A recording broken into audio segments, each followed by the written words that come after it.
Tervist!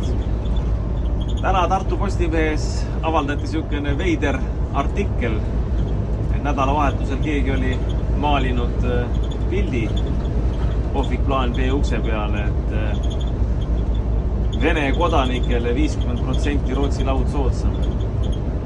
Ja Tartu Postimees pidas seda muidugi uudisväärseks looks. Minu arust on see täielik solk ja pask, et niisugust asja nagu oma lehes kirjutada.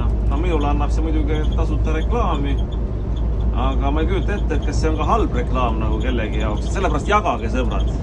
Jagage seda, eriti ma tahaks, et see jõuaks nagu reformierakondlasteni, sotsiaaldemokraatideni ja selliste tegelasteni ja nendele peast põrunud suleseppadeni, kes niisugused asju treivad, sellepärast, et vaata,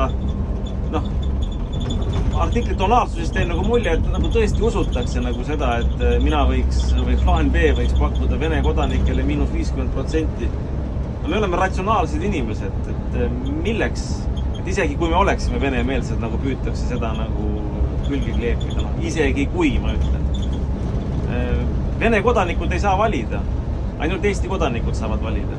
Milleks ma peaksin raha raiskama selle peale, et oma taskust maksma kinni Vene kodanikele toitusid plaan B kohvikus. Et kui ma tahaksin kedagi meelitada, ma teeksin Eesti kodanikele -50%, aga ma ei tee sellepärast, et seal hinnad kohvikus plaan B on niigi soodsad. Ma olen maksimaalselt soodsaks teinud. Et eeskuju näidata ja mitte nagu oma inimesi röövida, oma Eesti inimesi, kes seal käivad, ega seal ei käi ei Saksa, Vene, Rootsi, Bangladeshi, ma ei tea kelle inimesed, seal käivad ikka need samad Eesti inimesed, tartlased ja eestlased mujalt piirkondadest Eestis. See on üks asi ja teine asi, see venemeelsus, lõpetage ükskord ära selle venemeelsusega. Ma olen eestlane, Eesti kodanik, elan Eestimaal, nagu me kõik tegelikult.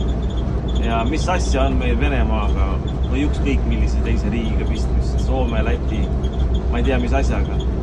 Ma saan muidugi aru jah, et sotsidel, Reformierakonnal ja peast põrunud suleseppadel, kes nimetavad ennast meediaks, ongi nagu kaks poolsust, et venemeelsus ja ma ei tea, mingisugune Euroopa või Ameerika meelsus.